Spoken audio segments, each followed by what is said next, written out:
भारत माता की इनकलाब वंदे।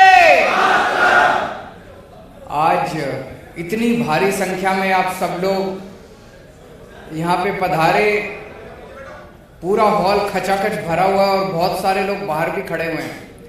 आप सब लोगों का तहे दिल से बहुत बहुत शुक्रिया, बहुत बहुत आभार।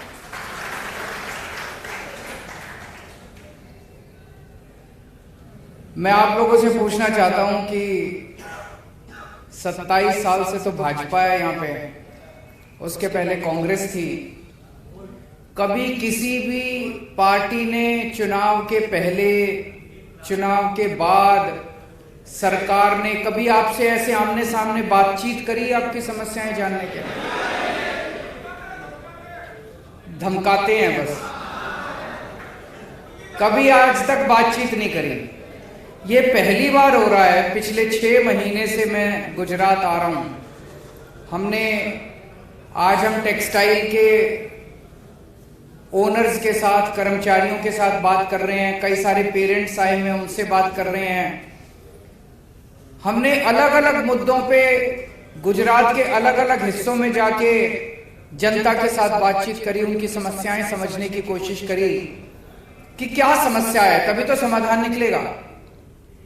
आज जिस तरह से हम इस चुनावी कैंपेन के अंदर आपसे बातचीत कर रहे हैं और आपकी समस्याएं समझ के उसका समाधान निकालने की कोशिश कर रहे हैं, मेरा आप लोगों को वादा है कि जब सरकार बनेगी तो सरकार भी ऐसे ही चलेगी, बातचीत के जरिए, जैसे चुनाव चल रहा है।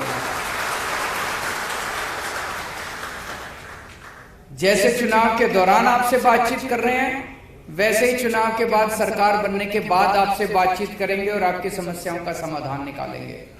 और जैसे वो लोग चुनाव के पहले भी आपसे बात नहीं करते, वो चुनाव के बाद भी आपसे कभी बात नहीं करते। तो मैं सीधे सीधे मुद्दों पे आता हूं। सबसे पहली चीज है, जिस समाज में व्यापारी खुल के निडरता के साथ व्यापार नहीं कर सकता, वो समाज की अर्थव्यवस्था कभी भी आगे नहीं बढ़ सकती। वो समाज गरीब ही रहेगा, वो समाज अमीर नहीं बन सकता। अमीर तो तभी बनेगा जब व्यापार आदमी खुल के करेगा, बिना डर के करेगा। आज आप लोगों ने, यहां इतने सारे लोगों ने आने की हिम्मत करी, आपकी हिम्मत की मैं दाद देता हूं।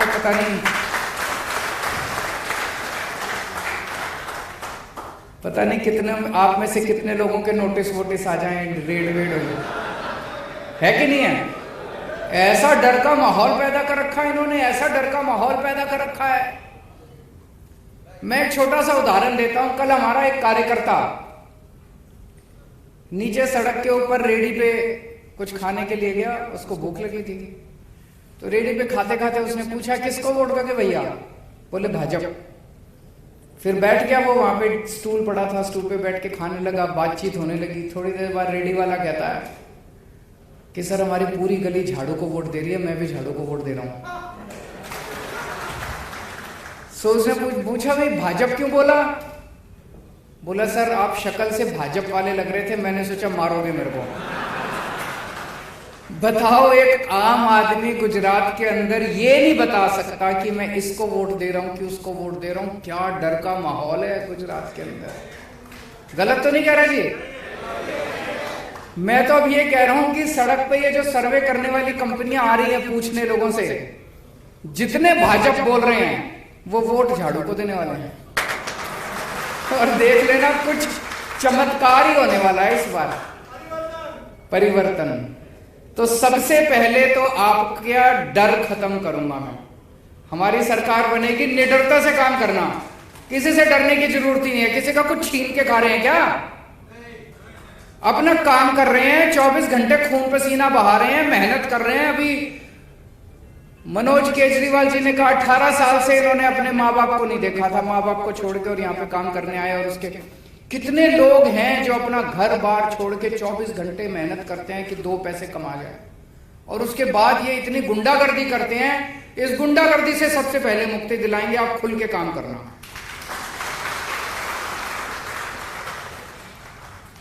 सम्मान देंगे आपको। मैं बहुत बड़े बड़े व्यापारियों से मिला, सब कहते हैं जी जिंदगी में पैसा तो बहुत कमा लिया चीजें, लेकिन जैसे ये सरकारें हैं, सरकारें ऐसे करती हैं जैसे कोई हर व्यापारी चोर हो, इस तरह से ट्रीट करती हैं। टैक्स डिपार्टमेंट वाले भी, ये भी, वो भी ऐसे करते हैं जैसे कोई चोर हो। एक व्यापारी 24 घंटे मेहनत करके अपने घर के बच्चों के लिए पैसे कमाता है, उसमें से टैक्स देता है, दान पुण्य का काम करता है, धर्म का काम करता है, समाज को पालता है। तो सबसे पहले आपको डर दूर करेंगे, दूसरा आपको पूरी तरह से सम्मान, तरह तरह से सम्मान दिया जाएगा सरकार की तरफ से कि हमें गर्व है, देश को गर्व है आपके ऊपर। रेड राज बंद करेंगे, दिल्ली में बंद कर दिया रेड राज, कोई इंस्पेक्टर रेड मारने नहीं जाता, किसी डिपार्टमेंट का कोई इंस्पेक्टर किसी को नहीं भेजते हम। मेरा अपना ये मानना, ये जितने रेड मारने जाते हैं, ये कोई व्यापारी से टैक्स लेने नहीं जाते, ये अपने लिए, अपना घर भरने के लिए जाते हैं, वसूली के लिए जाते हैं। आपको जान के ताज्जुब होगा जी, 2015 में दिल्ली में हमारी सरकार बनी, उस टाइम दिल्ली का 30,000 करोड़ का रेवेन्यू था। फिर हमने सारी रेड बंद कर दी। मेरे को कई अफसरों ने कहा जी ये रेड मत बंद करो, ये व्यापारी चोर हैं, ये टैक्स नहीं देंगे। मैंने कहा भरोसा रखो, व्यापारी खुद मन मर्जी से टैक्स देना चाहता है, वो चाहता है सरकार तंग ना करे। आज भाई साहब 75,000 करोड़ का रेवेन्यू हो गया मेरा 7 साल के अंदर बिना रेड के। तो आपकी सारी रेड बंद, कोई इंस्पेक्टर आपको तंग करने के लिए नहीं आएगा। चौथी चीज जो सबसे ज्यादा अब निकल के आई कि पैसे की धोखाधड़ी, माल ले जाते हैं और पैसा नहीं आता, पूरा का पूरा पैसा लुट जाता है, पैसा फंस जाता है। बहुत सारे ऐसे किस्से मैंने सुने हैं कि ऐसी कई पार्टियां आई, 4-5 महीने तो अपनी गुडविल बना लेती हैं मार्केट में, पहले 2 करोड़ का काम किया, फिर 4 का किया, और फिर एकदम से 20 करोड़ का काम करके और सारा सामान लेके और गायब हो जाती है मार्केट से। होता है कि नहीं होता ऐसे? और कई लोग इस तरह से डूब चुके, उनका सारा पैसा फंस चुका। इसके लिए स्पेशल कानून लेके आएंगे, आपको प्रोटेक्शन देंगे इसके खिलाफ। अभी 1-2 सुझाव तो आए कि उसमें क्या होना चाहिए। आपकी एफआईआर भी होगी, आपको परेशान भी नहीं करेंगे, और केवल कोरी एफआईआर से आपको अंत पंत में, आदमी को एफआईआर थोड़ी चाहिए, अंत पंत में तो अपना पैसा चाहिए वापस, है ना? तो एफआईआर भी होगी और पैसा भी वापस दिलाएंगे आपको आपका। और ये पेमेंट की प्रॉब्लम केवल सूरत की या गुजरात की नहीं है, पूरे देश की है। जितने व्यापारी हैं, मैं तो व्यापारी समाज से आता हूं, जितने व्यापारी हैं सब इस पेमेंट की प्रॉब्लम से जूझ रहे हैं। मैं समझता हूं गुजरात के लोगों के साथ मिलके, सूरत के लोगों के साथ मिलके एक नया ऐसा कानून लेके आएंगे जो शायद पूरे देश को एक दिशा दिखाएगा, पूरे देश के लिए इस समस्या का समाधान निकल सकता है। आज व्यापारी के सामने सबसे बड़ी समस्या पेमेंट की धोखाधड़ी की है। इसके लिए सख्त कानून बनाएंगे और आपकी पेमेंट आपको दिलाएंगे। 5वीं चीज, सूरत को गुजरात का नहीं पूरे देश का गारमेंट हब बनाएंगे। एक नया इंटीग्रेटेड टेक्सटाइल पार्क बनाया जाएगा जो पूरी तरह से एक्सपोर्ट ओरिएंटेड होगा। उसमें आपको तरह तरह की सुविधाएं दी जाएंगी। सुविधाएं सरकारी तौर पे इन द सेंस की, मान लो टैक्स ब्रेक्स हैं, टैक्स इंसेंटिव्स है, वो भी दिए जाएंगे, और सारी फैसिलिटीज भी बना के देंगे। अभी मेरे को पता चला मल्टी स्टोरीड बिल्डिंग्स में आप काम करते हैं, वहां ना पानी है ना सीवर है, बुरा हाल है आप लोगों का। इसको सारे को मॉडर्नाइज करेंगे, पूरी सारी समस्याओं का समाधान निकालेंगे। आपको पानी भी देंगे, सीवर भी देंगे, बत्ती भी देंगे, सस्ती बत्ती भी देंगे, सारी सुविधाएं दी जाएंगी ताकि हजारों बच्चों को रोजगार मिल सके, खूब प्रोडक्शन हो सके और देश को डॉलर के रूप में एक्सपोर्ट इनकम भी हो सके। छठा, एमएसएमई का बेनिफिट आप लोगों को नहीं मिलता। आप अगर लोन लेने जाते हो तो कोलेटरल मांगा जाता है, तो एक तो सबको एमएसएमई का बेनिफिट भी दिलाएंगे, और अभी जो 25 लाख रुपए की लोन की लिमिट है उसको 1 करोड़ रुपए लोन की लिमिट किया जाएगा। 7वां, जीएसटी से बहुत सारी परेशानी है, जीएसटी के रेट से परेशानी है, उसको हम केंद्र सरकार के साथ उठाएंगे। और जीएसटी को लागू करने में बहुत ज्यादा दिक्कतें हैं, उसको सिंगल विंडो बना के इसको, वो हमारे हाथ में है। जीएसटी के रेट तो केंद्र सरकार के हाथ में है, लेकिन जीएसटी का एडमिनिस्ट्रेशन जो है यहाँ पे लोकल लेवल पे वो हमारे हाथ में है। उसको सिंप्लीफाई करेंगे ताकि आप लोगों को जीएसटी को लागू करने में किसी भी तरह की कोई दिक्कत है, परेशानी है, भ्रष्टाचार है, उसको खत्म किया जा सके। 8वीं बेसिक इंफ्रास्ट्रक्चर दिया जाएगा, जो भी मैंने कहा आप लोगों का बिजली, पानी, सीवर, ये सारा इसका इंतजाम किया जाएगा। 9वां बिजली के रेट बहुत ज्यादा हैं, इसको बिजली के रेट आप लोगों के लिए सस्ते किए जाएंगे।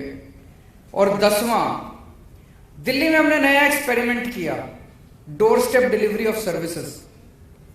जितनी भी सरकार की सर्विस है, आपको ये जान के ताज्जुब होगा, दिल्ली में हमने कई सारे सरकारी महकमों में ताला लगा दिया है कि अब यहां आने की जरूरत नहीं है। हमने एक नंबर दे दिया 1076, ये दिल्ली से ही काम करता है, ये यहां से काम नहीं करेगा। आपको दिल्ली सरकार से कोई भी काम हो, आपको कोई लाइसेंस लेना है, आपको किसी भी तरह का काम है, आप 1076 पे फोन करो, वहां से आवाज आती है जी आपको क्या काम है, आप अपना काम बता दो। फिर वो कहता है जी आपको, आपका ये काम करने के लिए मैं आपके घर कितने बजे आऊं।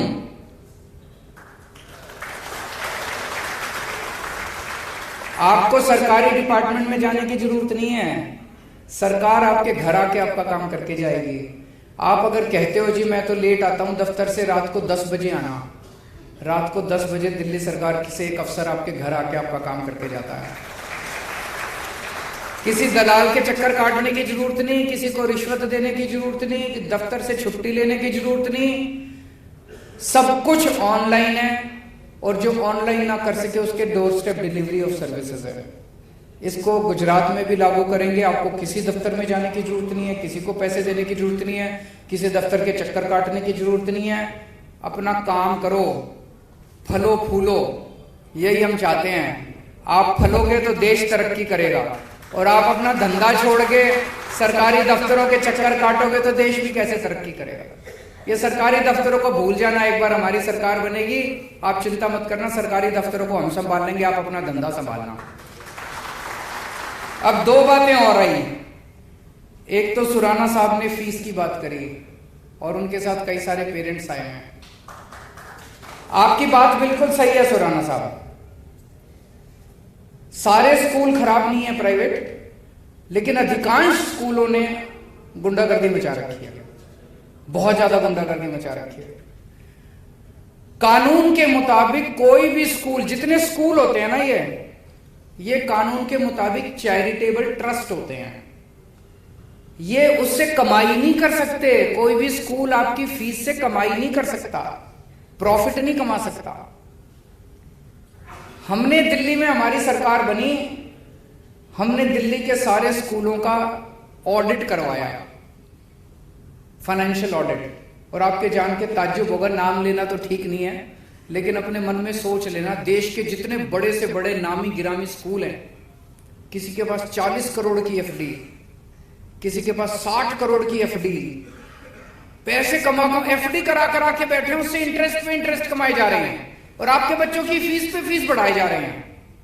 ये तो गैर कानूनी था।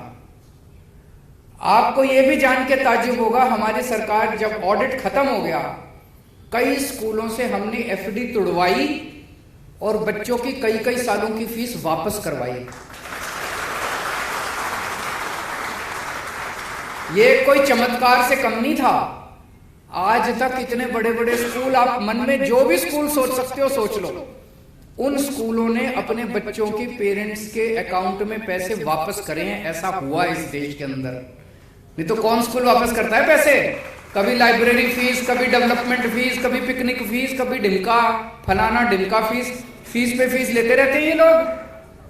तो एक ये करा, और उसके बाद हमने ये कर दिया, भाई कोई भी फीस अगर बढ़ानी है तो आप सरकार से परमिशन लोगे। 7 साल से दिल्ली में किसी स्कूल को फीस नहीं बढ़ाने दी हमने आज तक। गौतम साहब ने कहा कि उनकी बच्ची को स्कूल से निकाल दिया गया, तो 2 चीज है सुराना साहब, एक तो सारे गुजरात के लोगों को कह दो हमारी सरकार बनवा दें, अगले 5 साल तक किसी प्राइवेट स्कूल को फीस नहीं बढ़ाने देंगे, ये मेरी गारंटी है। और दूसरा, गौतम साहब जैसे जितने लोग हैं जिनके बच्चों को इन्होंने गुंडागर्दी करके स्कूल से बाहर कर रखा है, सरकार बनने के 24 घंटे के अंदर सारे बच्चे स्कूल के अंदर होंगे।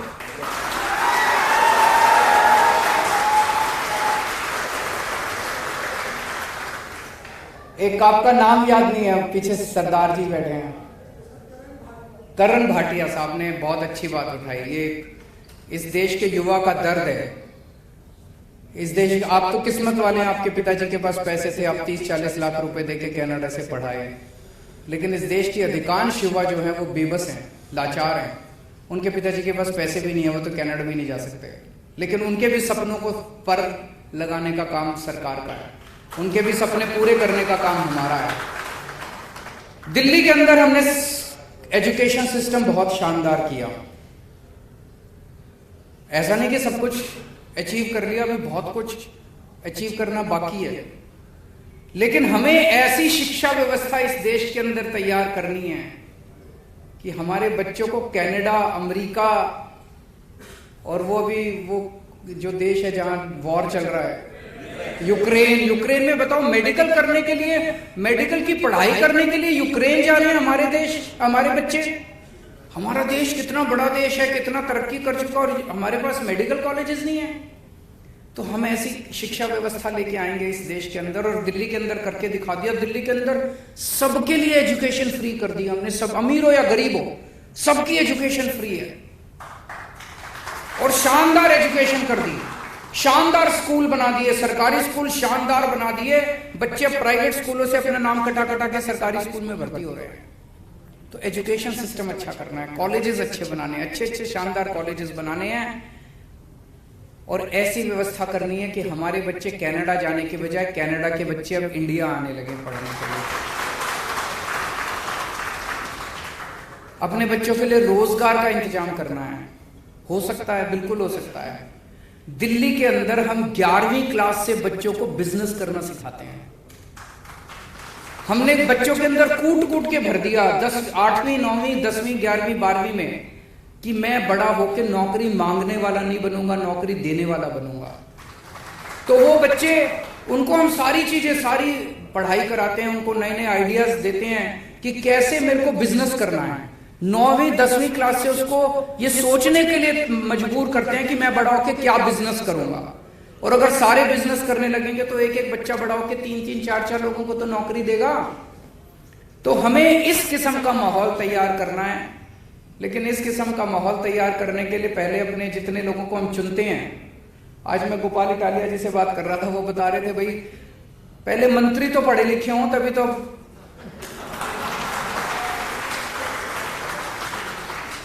अब अगर हम ऐसे मंत्रियों को चुनेंगे, ऐसे एमएलए को चुनेंगे जो खुद अनपढ़ है, तो वो क्या आपके लिए स्कूल बनाएगा।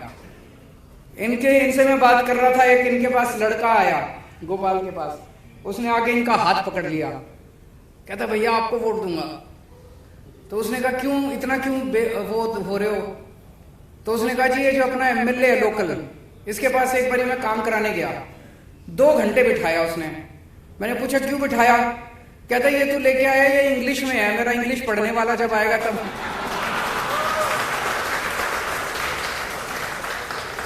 तो यार हम ये नहीं कह रहे इंग्लिश कोई बहुत अच्छी भाषा है, या लेकिन ऐसे लोगों को तो मंत्री को तो अंग्रेजी तो पढ़नी आनी चाहिए, हिंदी तो पढ़नी, चलो अंग्रेजी नहीं गुजराती तो पढ़ ले कम से कम, ऐसा तो हो कम से कम अपना मंत्री। पढ़े लिखों को वोट दो, ईमानदार लोगों को वोट दो। अभी तक 27 साल में आप लोगों के पास कोई वो नहीं था, मौका नहीं था।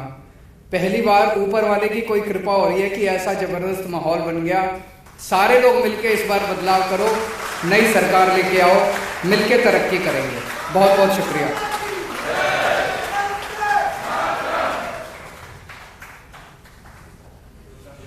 जय हिंद दोस्तों।